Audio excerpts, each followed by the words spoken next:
Oh, sorry, y'all. Welcome back to Unfiltered, Unspoken. We apologize.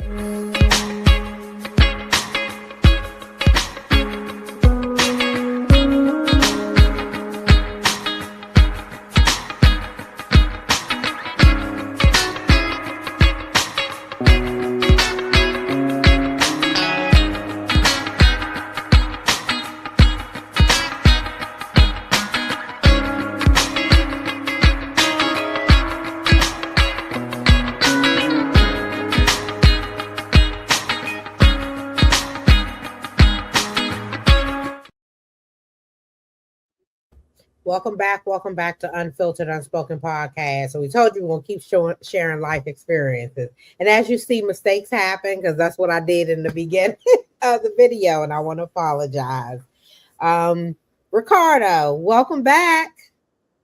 Thanks for having me. I'm glad to be back. I'm ready to talk about some stuff we missed the last time.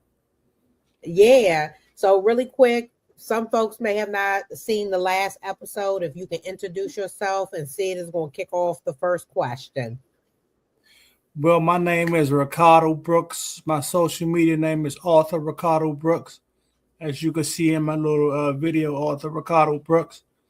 I'm glad to be back. I'm ready to talk about whatever. Ready for whatever questions. Ready to elaborate on anything. So let's go.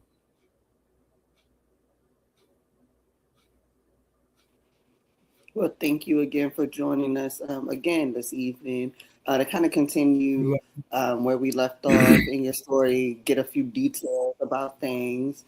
So I guess the kind of main topic or the main thing we wanted to touch on was realistically how, your sex life is with being paralyzed. You touched on it a little bit. But just for people maybe just tuning in, kind of give us a little synopsis about, what works, what doesn't, issues you may have had because of this issue, just kind of a general getting everybody caught up. I don't what works and what does. I mean, I'm a complete paraplegic, so my spinal cord was completely fractured. So as far as what works and what doesn't, I mean, erection that's out the picture. That's not happening. 17 years, no, nothing. So I mean, as far as what works, I mean, penetration. I mean, if that's what you asking, penetrate. As far as me giving penetration, that's out the window, and I accept that. I'm cool with that. I'm living life. You know what I mean? So I'm cool with it. And this is a topic that, to be honest, a lot of men won't talk about. So we're glad that you are talking about it and open and ready to for any question that we about to ask. Let me tell you why, man. Sorry to cut you off, but let me tell you why people Okay. don't want to talk. People don't want to talk about it. Men are in fear of rejection or judgment. That's why they don't talk about it. That's why they don't want to admit it to females, to the public, to whoever. That's why they don't want to talk about it because they fear rejection because of it. They fear judgment. And I was at that stage one time in my life as well, in my 17 years as well. I feared being judged by females, being rejected. You know what I mean? But like I said, it's 17 years now. 17 years is a long time, close to 2 decades. So I've had time to accept it, pray about it. You see what I'm saying? I don't feel like I need to hide it from anyone because what am I hiding? What am I hiding it for? For what? All right. So I want to ask to start is, does your body still produce sperm?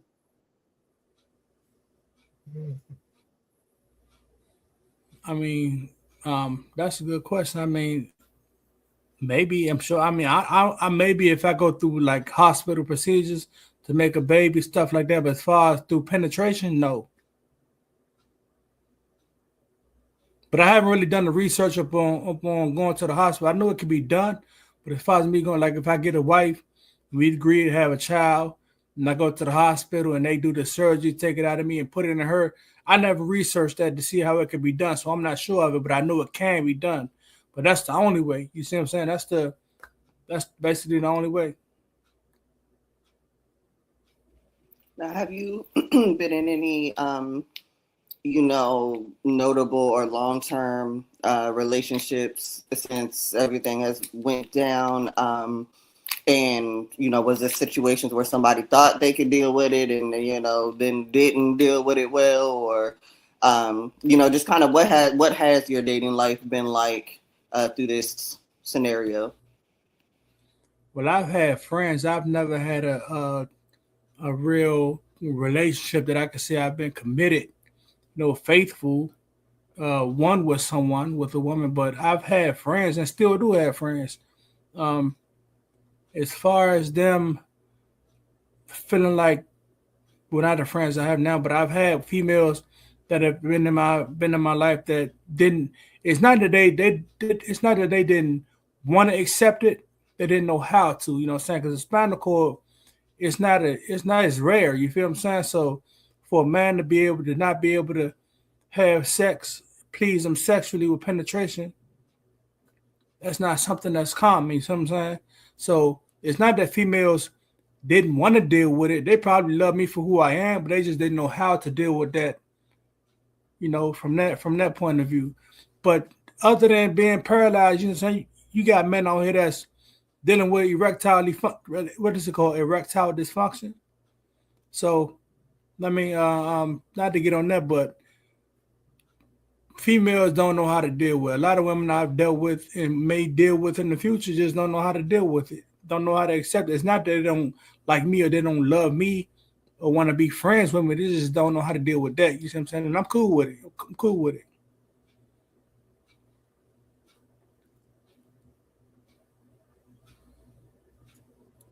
How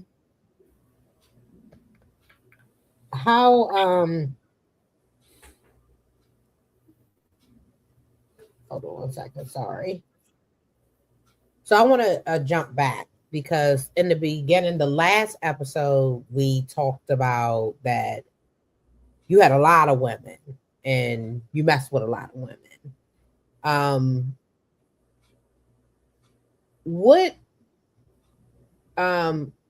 What makes men mess with a lot of women and not want to settle down? Men are visual creatures. We don't look at a woman for what she has or what she could do for us. We look at her appearance, her body. So when we look at a woman, our mind automatically looks at her outside appearance. That's what attracts us. It's her outside appearance. So we feel like if there's multiple women that look good, we want all of them. We want more than just one. We want to have fun. You feel what I'm saying? We want to explore. We want to just have fun. We want to like I said, men are visual creatures. So we can't just say, especially at a young age, we can't just say we're going to settle down with one. When she look good, and she look good, and all of them are available to us. Oh no, we about to have fun with all of them. Like I said, we visual creatures. So that's how men think.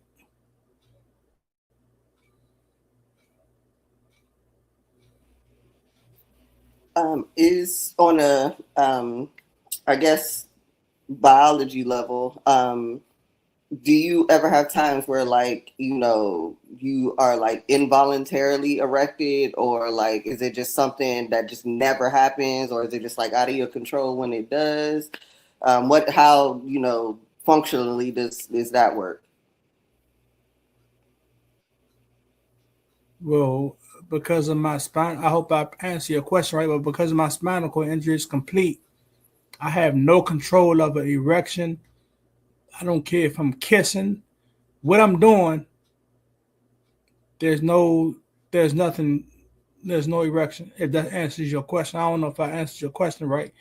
I don't know if I comprehended your question right, but as far as the erection, that's out the window for me. And I'm not ashamed to talk about it anymore at all. because I don't fear judgment or rejection at all. So, Did that oh answer boy, your this is an interesting podcast because I'm like, it's unfiltered, unspoken. So, Yeah, I mean, I want a lot of men are not going to speak about this. A lot of men, even to, men who are not paralyzed, who may be just experiencing erectile dysfunction, they might not speak about this because they may fear how a woman looks at them. I don't care. You know what I'm saying? That's why I'm talking about it, y'all, because I don't care what a woman thinks about me. I mean, my life is amazing. You feel me? My life is great without sex. And it took seven. Now the first, after I got injured, I say the first 5 years, I wouldn't have been this open at all. I wouldn't have been this open at all. But now, 17 years, I completely accept it. I'm cool with it.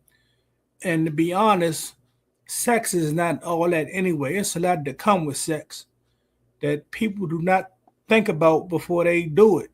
Sex comes with a lot. And I don't have the experience. I don't have to go through that at all. None of it. So I'm enjoying my life without sex. I'm cool with it. Mhm. So I'm willing to talk about it. Let's roll.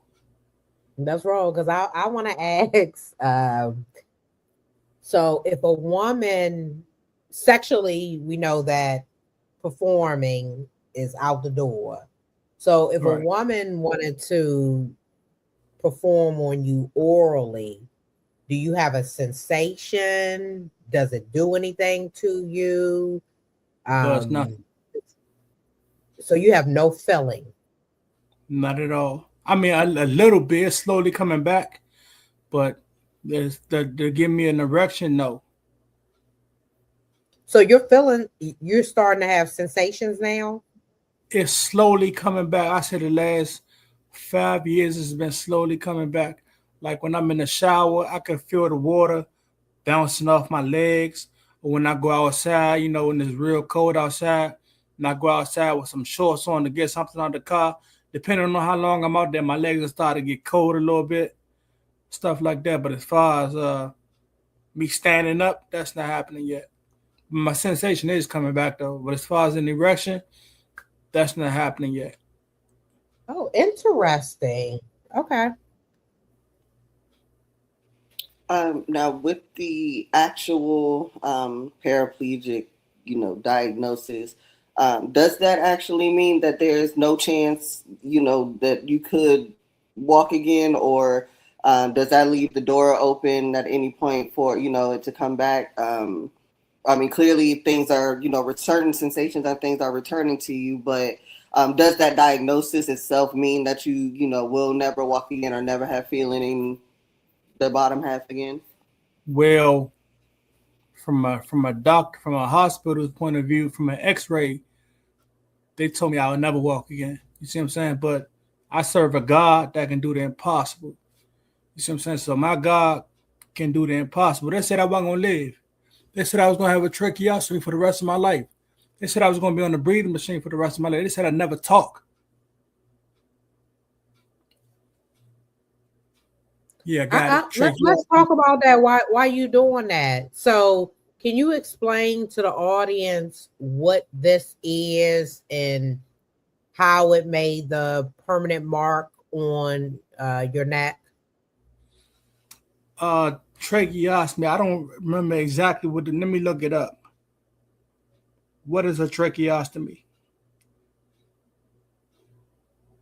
A tracheostomy is a surgically created opening. A tracheostomy creates a direct airway in the neck, used when someone can't breathe normally. It's done to bypass obstructions, manage long-term ventilation, or clear secretions. The procedure involves inserting a tube, and it can be temporary or permanent. Common reasons include airway blockages, prolonged ventilator use, or conditions affecting breathing. For medical advice or a diagnosis, consult a professional. Did you hear So that? Was it clear? how long did you have the tube in your neck? Because that's a deep indention right there. 13 months. 13 months. 13 months. I was on bed rest for that long. Probably not that long. I say about 11 months. 10 or 11 months And how long did they say it was going to be in there originally? for the rest of my life. That's why I believe I'm walking again, because there's nothing that God can't do. You see what I'm saying? All it takes is faith and prayer. There's nothing that God can't do. And I got a scripture as well that allows that speaks on God's healing for a paralyzed man. In the Gospel of Mark, chapter 2, verse 1 through 12, in a small town of Capernaum, Jesus healed the paralyzed man. So I believe that. You know what I mean? So I believe the word of God with all my heart. So I don't care if it's been 17 years or not. I still believe in walking before I die. Absolutely. Now, with sex itself, really, obviously not being in the forefront of things.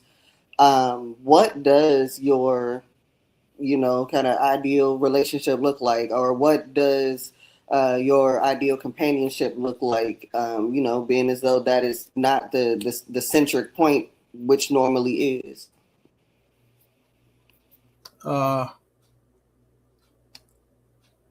Fun, communication, honesty, trustworthy, comfort. I love to joke, so I can bring, I have humility.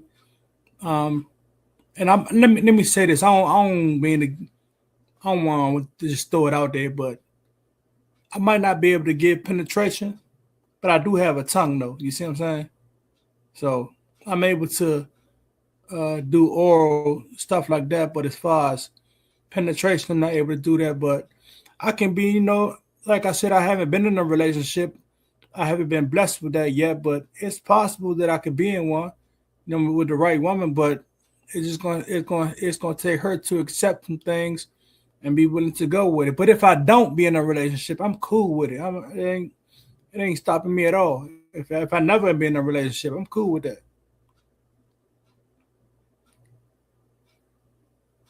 But those are the things that I could bring to a relationship. The things I just said: comfort, laughter, trustworthy, faith, commitment, stuff like that. Now, how does it make you feel being able, to perform? You can give the pleasure to the woman, but you're not getting it back. Do you get tired, or is it something you enjoy? Does it take from the relationship? No, it doesn't. I don't. It doesn't. It doesn't. I don't get tired. If you're talking about what I was just talking about, I don't get tired. I don't feel like I know my situation. You see what I'm saying? So I know that I'm limited to me being pleased. So me being pleased is pleasing her. You see what I'm saying? That's how I'm pleased. Me pleasing her. I like to. I just like the I just like the company, for real, the cuddle company, stuff like that. Life is not all about a relationship. Is not all about penetration. That's what I learned. It's not, and a lot of females, to be honest, not all females, it's rare, but a lot of females not even really into that. You feel what I'm saying? They can live without it. So I don't know.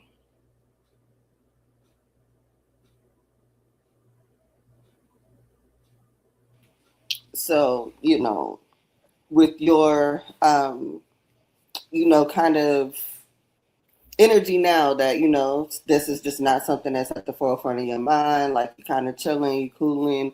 What are you applying yourself to, or what is kind of taking up that space and energy for you? What are you putting your time into? Being as though that's not a huge part of your life anymore. I'm glad you asked that. I put my time into I put my time into getting my education. I put my time in, put my story together. I'm out here hustling my story. I'm involved with the church very hard. I go to ministries, Bible study, church every Sunday. I spend time with my family. Uh, I do a lot of fun stuff. And a lot of the stuff that I do is to take my mind away from sex. You see what I'm saying? From pleasing the woman or being pleased. I try not to focus on that. So I do a lot of stuff. I've done a lot of stuff and still do a lot of stuff to take my mind away from that.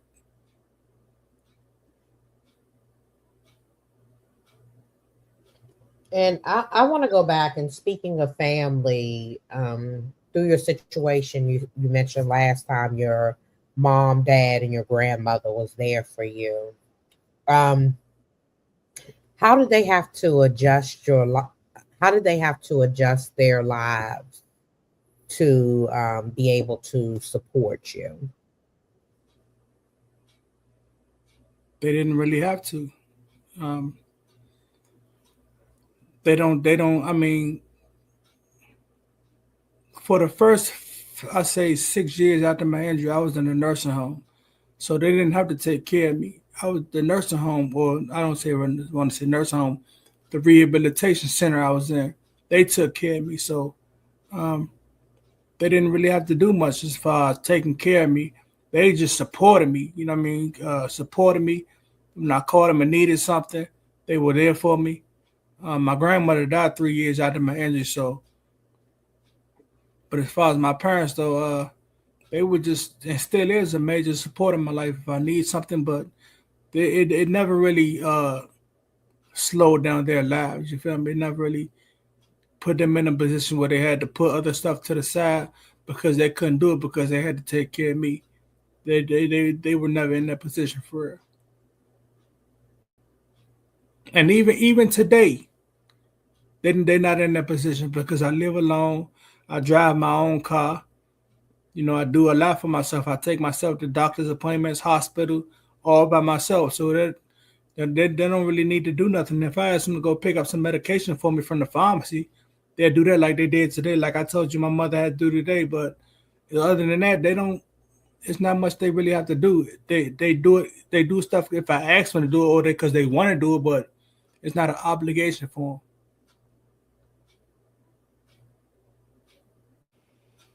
And obviously you've this is your life. You've adjusted. You're still self-sufficient, still get things done. But being as though you weren't one of those people, that were born without use of their lower body, what are some things that I guess miss about having full use of your body, or things that you wish you do, or things that you wish were easier for you? People don't think about this kind of stuff, but I miss walking up and down steps. I miss driving with my feet. Of course, sex, but I don't want to stay on that subject. That's a part of humanity. But other than that, I miss just standing up, putting my jeans on, standing up. The basic stuff that people don't think about.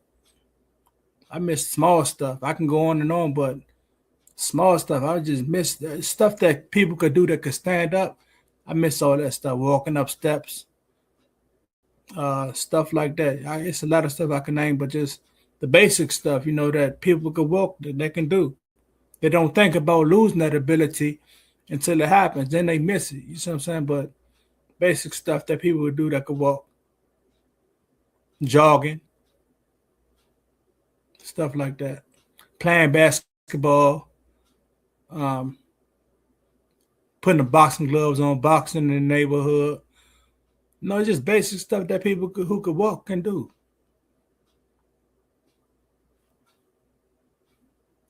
And I want to ask, was all of your medical expenses covered? Did y'all ever have to worry about out of pocket medical expenses? No, I always had, since I was a kid, I had cancer permanente.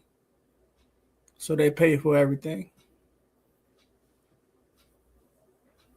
And because my mother is in the government, when I got injured, Kaiser Medicaid picked up when it so Kaiser No, that's Medicaid picked up, and so I don't have to pay for doctor's appointments because of my disability.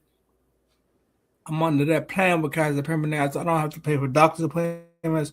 I don't got to pay for medication. I don't got to pay for nothing.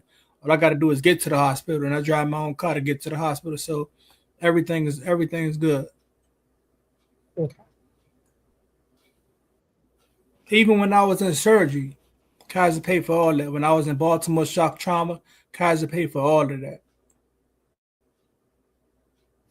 It's good to hear you had a good That's experience with definitely a Kaiser. blessing, Mhm. especially nowadays. Yeah. Yeah, I got Kaiser for the rest of my life. hit or miss with people. I'm sorry. Oh no, I was saying they are hit or miss with people. I completely understand. I work at a hospital, so in insurance they are, hit or miss. But I'm glad they have worked for you and your, extensive medical history, because that's a lot to deal with if not covered. Right. It's definitely a lot. I can agree with that. Hmm. Now, what are some things on the bucket list at this point? Are there things that you had dreams of doing prior to being a paraplegic that you have done now, or what are things that you just not letting stand in your way and you gonna get done, or you gonna experience? What's on the bucket list? Well, as far as me before my injury, I didn't really have any dreams because I was in the streets very hard. So my focus was on the streets. But ever since my injury, I basically accomplished all that I want. Not all, but majority of what I want to accomplish. My education, my independence. I live alone, drive my own car, which I can do. I want to get more. I want to get a house. I want to get a better car. But I'm content where I am. You know what I'm saying? It's nothing that I'm in need for. I don't need nothing. I don't need house. I don't need no car. I don't need no clothes. Definitely don't need no girl, no woman. But it's nothing that I accomplished everything that I wanted to accomplish. So I'm good. Now I'm just focused on my book. It's more that I want to do. I'm working on my second project. So it's always more that I can get, that I'm going to get more that I want. But I'm good. I'm content with my life right now. So I want to go back because last time we were on here, we talked a little bit about the guy that was driving that hit something, which caused you to fly out the window through the glass, and part of the spinal injury. And if people didn't hear, Rico had broke his neck, his ribs, his arm, spinal injury. Did you say your leg too? Your jaw? my jaw, and then my leg wasn't broken. It was just severely fractured. Severely Not fractured and broken, but caused it you to was be, bent. Yeah. It wasn't yeah, and broken caused you to though. be fractured. Yeah, so there's a lot of My things this spinal cord, my accident. spinal cord wasn't. My spinal cord caused me to be paralyzed, not my leg. My uh, spinal cord. okay. Okay. Yeah, correct me if I'm saying anything incorrectly. The spinal cord caused you being paralyzed, but you had an injury to your leg as well. Not broken, but Right. bent. Okay. Right. I want to ask, we didn't get too much into it, but I wanted to ask, how long did you and this gentleman know each other? And Let me were you see. high school? Were you childhood friends? Nah, he was 6 years older than me. He actually had my last name, Brooks. I'm not gonna say his first name, but he had my last name. But he was like my big brother, and I mean, we people used to say we look alike all the time. So we used to tell people that we was blood brothers. We wasn't brothers, but we was close. We was real close, So how real long did close. y'all know each other before the accident? I got injured at 21, 3 months before I turned 22. We've been knowing each other since I was 15, and he was 21. Oh wow, that's a long time. Yeah. So how did you feel knowing someone was your brother just kind of ghosted you? I was surprised, but I wasn't really too focused on him. You see what I'm saying? I was focused on To be honest, I wasn't really focused on thinking about. I mean, I thought about it, but during the beginning of my injury, I say the first few years, I wasn't really focused on him. I was focused on my ex-girlfriend. That's what I was focused on. The relationship that I was in. I wasn't thinking about him. I was bothered that he, never reached out to me, but I was focused on her more.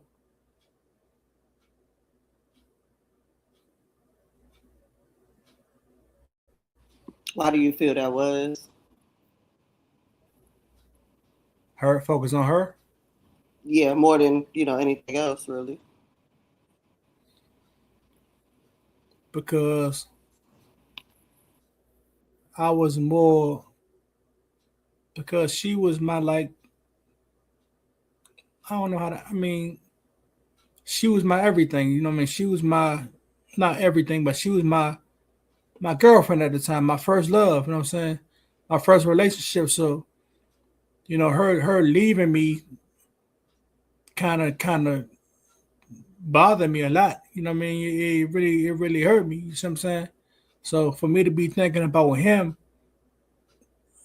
wasn't really much to think about him. I mean, he moved on. I wasn't sitting around crying about, I want to talk to him because he was my brother. Like I consider him a brother, but I was hurt more because of her. I don't really know how to explain it in detail. I would have to think about it more, but I was more bothered but because of her leaving my life than him. If you were able to see her walk past or sit next to her right now, what would you say to her? God bless you. I forgive you for all that you did. I don't hate you. I don't just want to disrespect you. God bless you. And I hope life has been good for you. That's what I would say to her. That sounds like I know that's not what that's probably not what she would that's probably not what she would expect. But that's what I would say to her though. What you was about to say, Sid? Oh no, I was just saying it just seems like you done work through that yourself, heal past that, and really that's that. A lot of people will be surprised to hear me talk like I do, but you gotta remember 17 years, I've had a lot of time to sit and talk to God, to pray, to cry, to just be down. I had a lot of time to do that. But 17 years later, I'm good. And my life is so amazing right now. How could I be mad at her? How could I show any hatred towards her? You feel me? I don't. I'm not. I would be able to show hatred towards her if I was still hurt about my situation. If I was still bothered about me, her leaving me and me being paralyzed. I'm not bothered about none of that. I'm good. My life is amazing. So being that I'm so happy and at peace, and first and foremost, I got a strong relationship with God. So I mean, I don't know how to hate nobody. I don't know how to show any kind of disrespect to nobody. I just don't know how to do it. I just don't.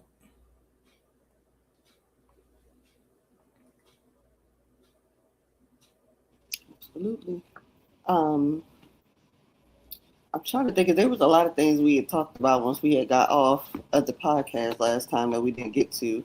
And now that I'm blanking. Um, but oh, what are you still doing like physical therapy or occupational therapy? What kind of does that consist of?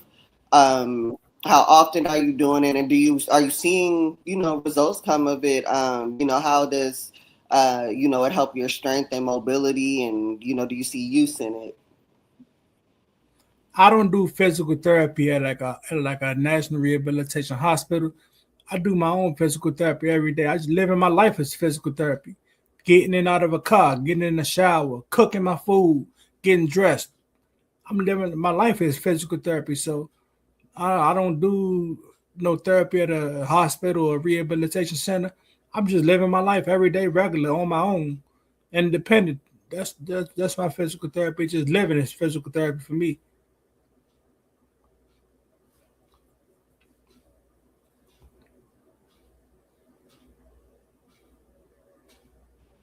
Demetria, you muted.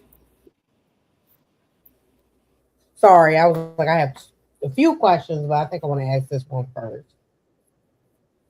If the guy that you were in the car with, if he was still alive and you were able to speak to him again or to say anything to him, what would you say to him?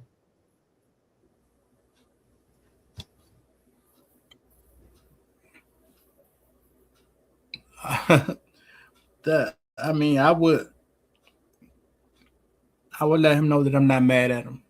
I don't hate him because I'm sure that's probably what he think. Oh, but I would let him know, man. Look, I'm not mad at you, dog. I don't hate you. I hope everything is going good for you, man. I don't want you to think that. I don't want you to think that I'm. First of all, I will let him know that I don't believe that he stopped talking to me because of him not caring. I believe he was hurt about it. I believe he was bothered. I believe he didn't know how to. Not that I don't believe he didn't want to. I just don't believe he didn't know how to. So I would let him know, man, look, if you were bothered about it, I'm not mad at you because you didn't reach out to me. I'm just not mad. I was mad for a long time, but now after 17 years, I'm just not bothered about it anymore at all. So I would let him know, look, I wouldn't tell him this, but I don't want to have no relationship with him, something like to be his homie or nothing like that. I don't want to stay in touch with him, but I'm not mad at him though. You feel me? I don't hold nothing against him. As far as us staying in touch, hanging out, no, that's not happening. But I'm not mad at him though. I don't wish nothing on him. I don't hate him, nothing like that. You feel me? I Do it forgive still him. hurt a That's little bit? Are you okay? Do you think about that still sometimes? think about him leaving him just not being around. Yeah, just leave like the whole situation of what No, happened to I you. never think about him. Never think No, about him. do you think about the situation? Do you ever just ponder and go back and just? No, I don't. I'd be honest with you, I can't even say that I wish it didn't happen. I can't say I wish it didn't happen. I don't feel like that. Actually, I'm happy that God slowed me down. I'm not gonna say I'm happy how he. I'm not gonna say I'm cool with how he chose to allow Satan to attack me. But I'm glad. I'm glad God slowed me down because the way I was moving out in the streets, I'd probably be in jail for the rest of my life or got killed. I wasn't never the beefing kind, the kind of guy that was out here beefing in the streets. But I probably would have, somebody who knows what somebody would have did to me out of, jealousy or hating or behind the female, whatever. But I'm glad that God slowed me down. So I'm not mad about how he slowed me down. I'm glad that he did. And I'm still alive. And I'm doing much better than I was when I was walking. I'm more happy. I'm more at peace. When I was walking, I didn't have no relationship with God. But now I got a strong relationship with God. I'm doing good. I'm paralyzed, but I don't live like I'm paralyzed. You feel me? I just don't live like I'm paralyzed. So you did say that things are just kind of casual. Things you have with other people are just kind of casual. Nothing crazy. Since this has happened, how are you meeting people? What is your preferred way? Out and about. Online dating. Like how when you do meet people that you connect with, how normally does that work for you? I meet more people when I'm out and about. I've met people on social media, but I'm not really big on social media, meeting people on social media. I prefer to meet people, which I do meet a lot of people when I'm out and about, males and females. Friends, homies, the men that just want to, support me and just be a good friend. Want my motivation, want me to motivate them for whatever they may be going through. Females that admire my independence, my my drive in life. They just want to be my friend. So yeah, I do meet people. I do have friends.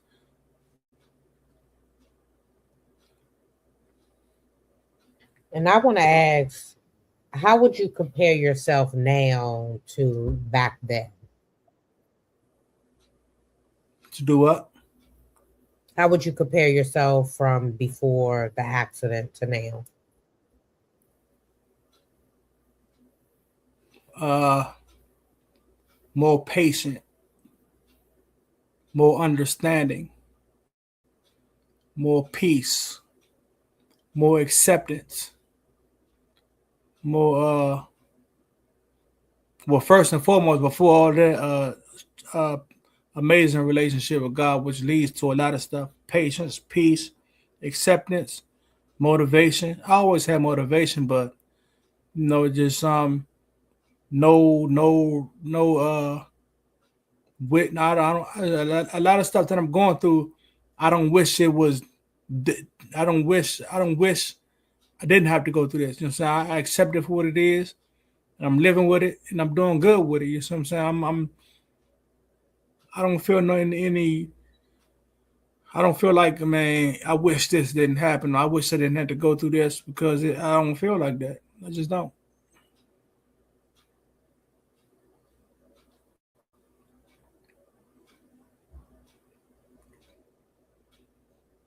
Did that answer your question? Made you open? Dimitri, I'm sorry. did he answer your question? Okay, no, you were kind of behind, so okay. Oh, okay. Can y'all hear me? Yeah, you answered it. Sorry. I was shaking my head, so I don't know if y'all see me. Okay. All right. Now, has this situation for you made you open to any other forms of relationships? Whether, polyamory, anything like that. Have you been approached about anything like that? Has that been brought up? Do you still expect, complete monogamy with the partner if you do end up with someone? Like, how, has this shaped kind of your idea of love and what it can be? Hold on, I ain't really understand your question. You kind of threw me off with that poly where I don't know what that is.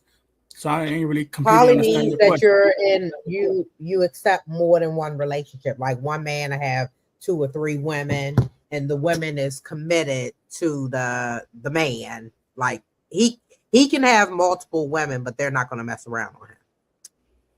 Well, no, not necessarily. My question is any of those situations. So if you're open to any other form of love outside of monogamy, meaning, multiple partners on either side, have you been in the mind frame to explore any other options outside of monogamy, meaning just dealing with one person? Or, I don't know if anybody has approached you with this or this been a topic of conversation with anyone that you're speaking with romantically. So that was really my question. Well, nah, I'm at the age now. I'm aging. I'm getting older, so I'm at the age now that I don't want a bunch of females. I just want that one female that I could be happy with, that I could spend my time with. So I don't want a bunch of females. I want that one female that I could be committed to, that I'm willing to accept as well as her being willing to accept me. No judgment, no looking down on because of this or because of that. Yeah, so yeah, I do want that one female. I don't want a whole bunch of females. I don't want a whole bunch of. I mean, I do have friends, but it's nothing serious with them. But as far as a committed relationship, I do want that. I do, really do.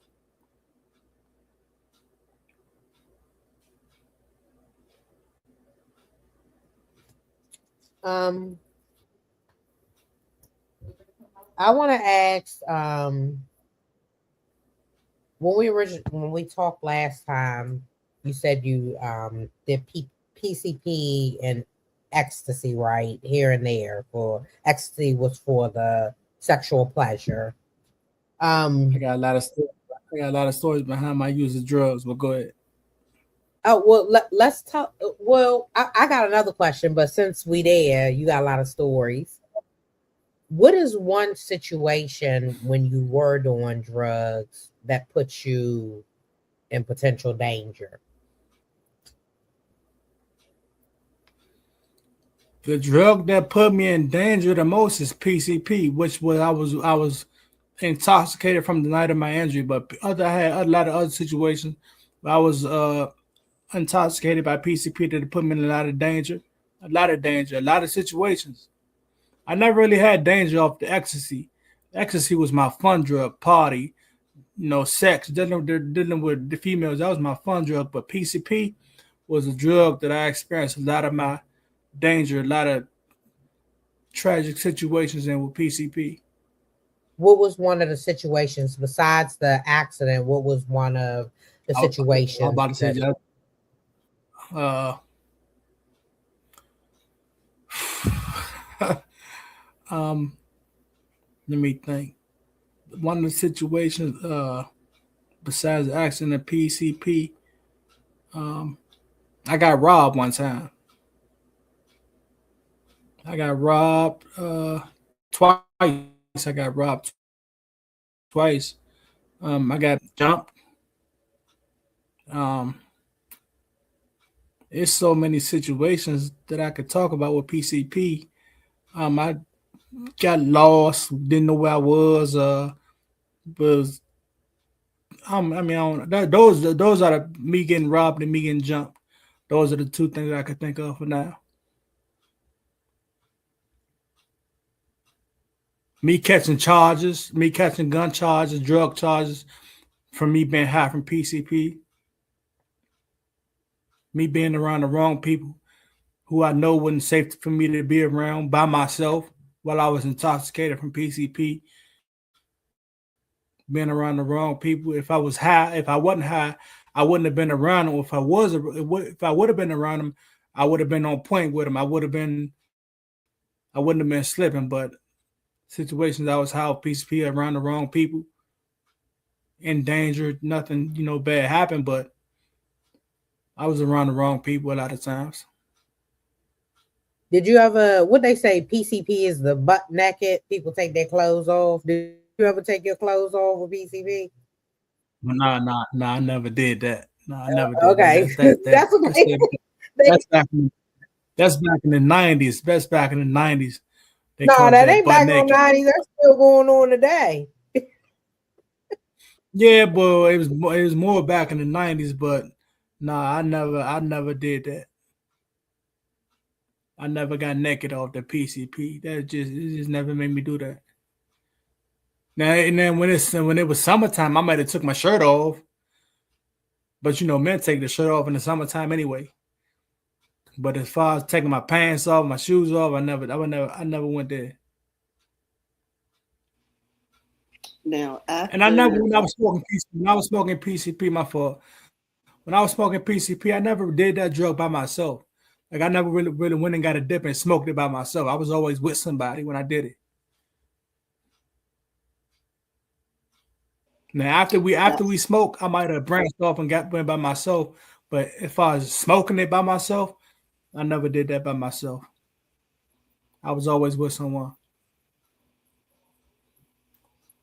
after the accident, did you have like, especially in like those depressive moments, did you have any like backsliding moments with drugs? Did you revisit them at any time after the accident, No, or was no. before that the last time? Yeah, the night of my injury was the last time I ever smoked PCP. After my injury, when I came off the breathing machine and they took out the tracheostomy, I tried to smoke weed for a couple of weeks, but that didn't make me feel good either. So I just stopped doing drugs. And I still had alcohol. I didn't drink beers. I just drank alcohol and wine. But as far as the drugs, I definitely never went back to PCP.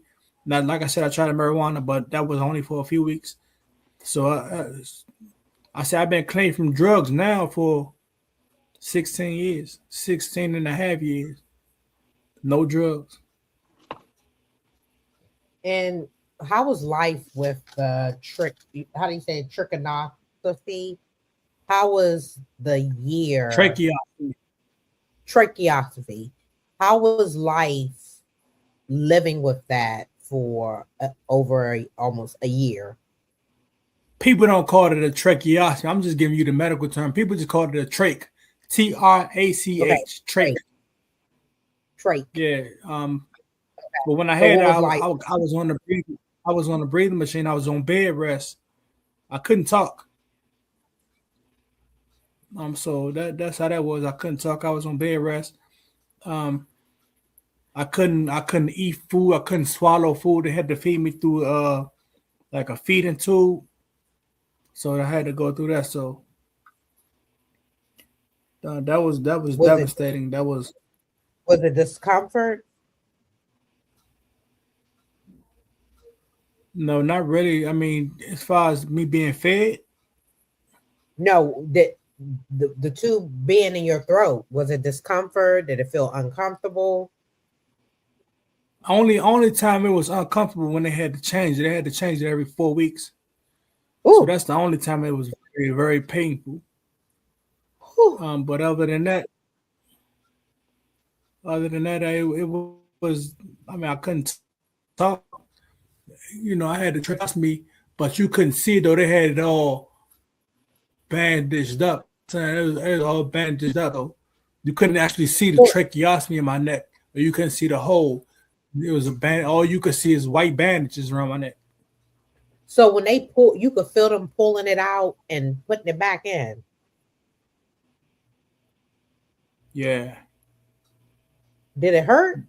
pain to my pain hurt. And Oh I used to God. ask them if they could put me to sleep. Well, they did it, but they didn't put me to sleep. They just did it. That was very painful. Oh, Very painful.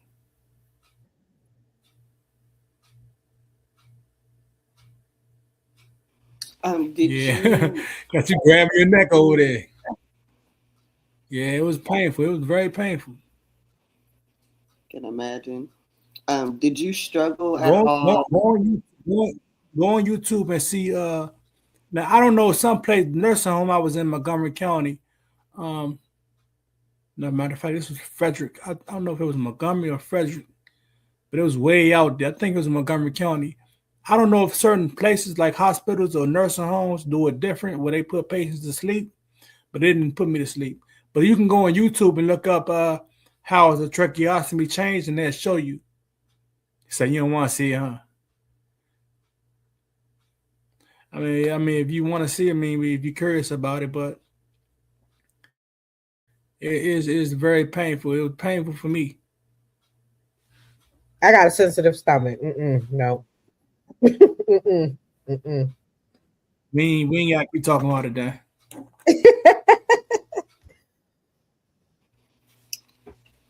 With kind of doing drugs recreationally before the accident, did you at all struggle with pain medicine, which I'm sure you needed? Were there issues with that? Overusing it, feeling good, too good on it, hard to get off of Pain it. medicine? Yes, like You narcotics, said pain medicine? opioids. No, I never took pain medicine. The only time I ever took pain medicine was when I was brutally attacked by a PG police officer. They broke my jaw, so I had to take pain medicine then for a couple weeks. But other than that, I never took any pain medicine. The only drugs I took was PCP, ecstasy, and So weed with the sometimes, accident, you but didn't never have took to pain medicine. be on any. Oh yeah, Well, yeah. After the accident, I had to take a lot of not a lot of medicine. I had to go through a lot of surgeries, but the main medicine that I take today is muscle relaxers because I'm a paraplegic, but my muscles still work, my nerves still work. So I ain't gonna say my nerve, but my nerves do still work, but my muscles still work. So my legs jump a lot. So I have to take muscle relaxers. They're called baclofen, Baclofen, baclofen, 20 milligrams. I take it 3 times a day. 7 a.m., 2 p.m., and 10 p.m. Other than that, I don't take no medicine.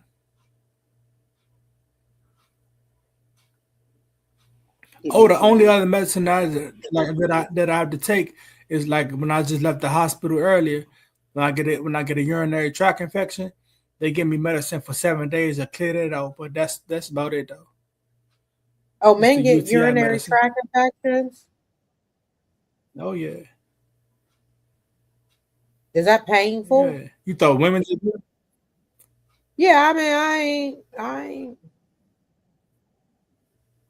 thought women Yeah, you're got not in the them. medical field, so you don't know.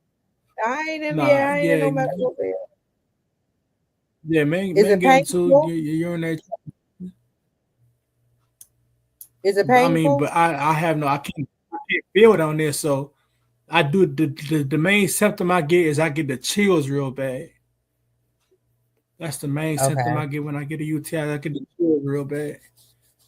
Now, for somebody Okay. who can feel who not paralyzed, it may be painful for them, but I don't feel anything. That's the main symptom I get is I get the chills real bad. I be sweating real bad, or I might get the itching real bad, depending on the medication. Like I've had medication that they've given me that caused me to itch real bad. Mm, okay. I had to stop taking those Um, medications. wow. We are almost out of time. I can't believe an hour went by that fast. I have a really quick question, and I don't know if Sid has a last one so we can wrap it up. I just want to ask, do you feel like God spared your life? Most definitely, most definitely, most definitely he did because um, it's all out of his love and grace. Because I could be dead, but I'm not dead. So he did spare my life for a good reason too. Um, I help a lot of other people. That's one of the reasons, I help a lot of other people get through these trials and tribulations with my story. I've accomplished a lot for myself, and I have a strong relationship with Him. You know what I'm saying? I'm just I'm a follower of Christ, so that's how I live. That's what I do.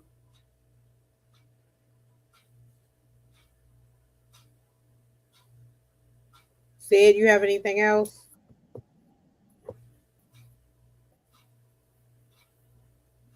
I can't believe an hour went by that fast.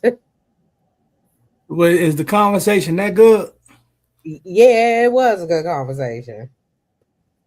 I mean, let me say this: when I was talking about sex, like I said before, a lot of men will not talk about this, but I am not ashamed about it at all. Like when I talk about it, I don't care if a woman look at it and say, "Oh, I'll never date him." I don't care. Or if a woman say, "I can't be with no man like that," well, I need somebody to give me some sex real good. I can't be with nobody that's paralyzed. Sweetie, go find what you're looking for. Go ahead. I ain't mad at you. God bless you. But my big thing is, like I said, I'm not bothered about that. A lot of these women may feel like that, but what you so think about sex? What did sex? Tell me what sex did for other than having kids. Kids are a beautiful thing, but what are you going through? What not you, not job specifically, but the average woman, especially single mothers. Look at what you're going through behind sex with somebody that you don't even probably didn't really know. Look at what sex did for your life. So I don't feel like I don't have that experience. So I don't feel like I'm going. I don't feel like I gotta go through that struggle. You know what I'm saying? Like with I don't know if I'm saying it right. I don't want y'all to think I'm talking about y'all as women. I'm just saying what I don't have to deal with. I don't have to deal with a woman. I don't care about a woman not wanting to be my friend because of my inability to please her sexually. I just don't care at all.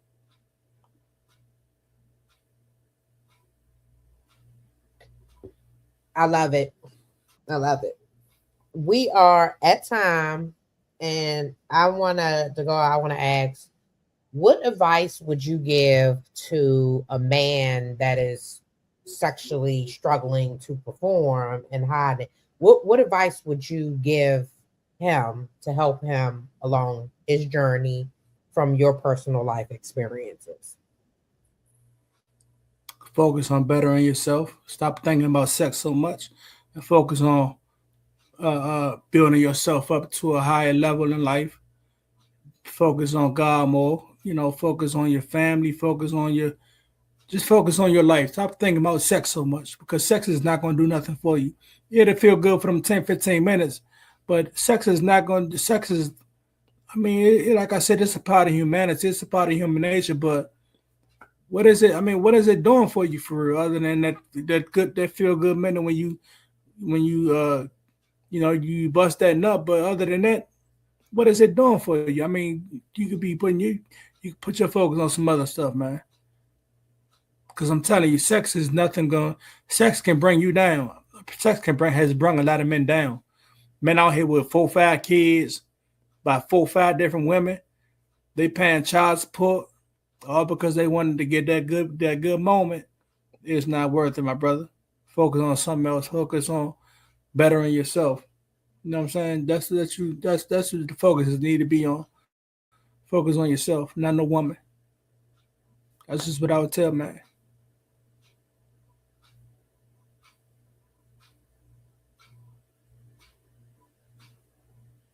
We do want to give you a chance to let the viewers know if they have resonated with your story in any way, how they can contact you if possible, where you have your books for sale, what you got coming up that you want to draw some traffic to.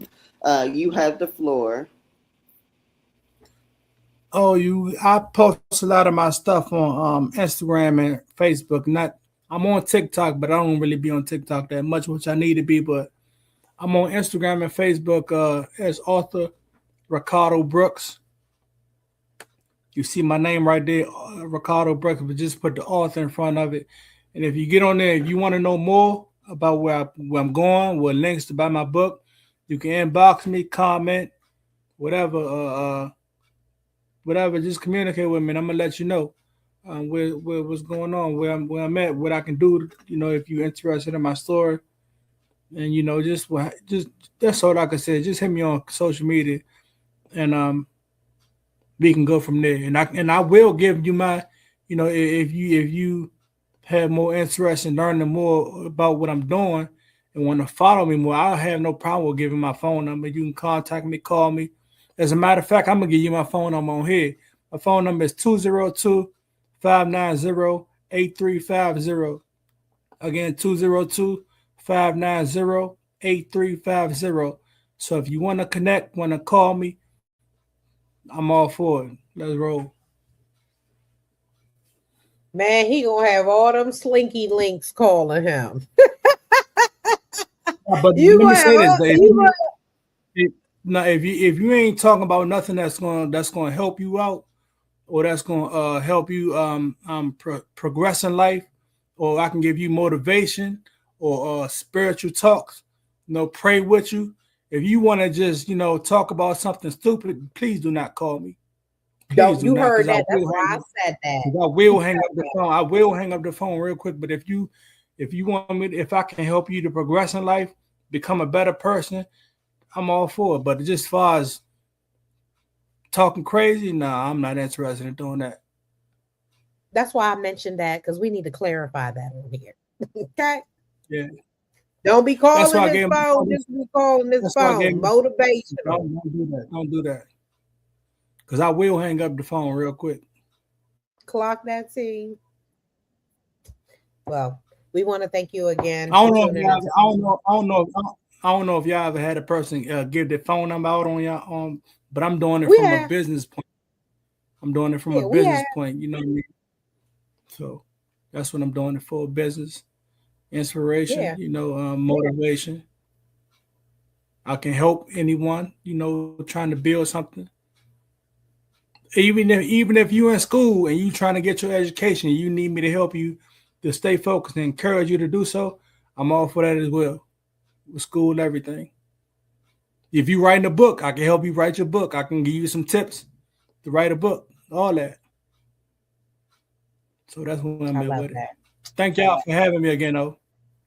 Absolutely. We love that you continue to be positive and staying in our love. We love when you're open and we can, just be truthful about life. And I can say 99% of the folks that come on here are open about life. But you brought something very different, totally different, that a lot of men are afraid to talk about. And having sexual issues, men do not want to talk about that. So we want to thank you for your transparency on that as No well. problem. You're welcome. Yeah. Am I going to talk to y'all when after y'all cut this off? Can I talk to y'all? Yeah. Yeah. Okay. We want to thank everyone for tuning into Unfiltered Unspoken podcast each and every Monday, 8 p.m. If we're going to try to bring something new, if not, you're going to get a good rerun because we do get exhausted. So it is what it is. But please, it is free to like, share, and subscribe to our YouTube. Help us hit our numbers. Part of the proceeds will go to supporting our nonprofit organization that we partner with, The Good Fight, which is doing some amazing things. And part of the resources is sharing testimonies to help others through their traumas. Follow us on LinkedIn, TikTok, Instagram, at Unfiltered Unspoken podcast. Also on Facebook, there's a private group, Unfiltered Unspoken podcast. And we're going to continue to share life experiences. Ain't that right, Sid? I think she froze. Sid. Sid ain't falling asleep over there, did she? No, she didn't. You go ahead and say it. We're going to keep sharing life experience, Ricardo. We're going to keep doing it. We're going to keep doing it. Y'all have a blessed evening. We'll see you soon. Peace.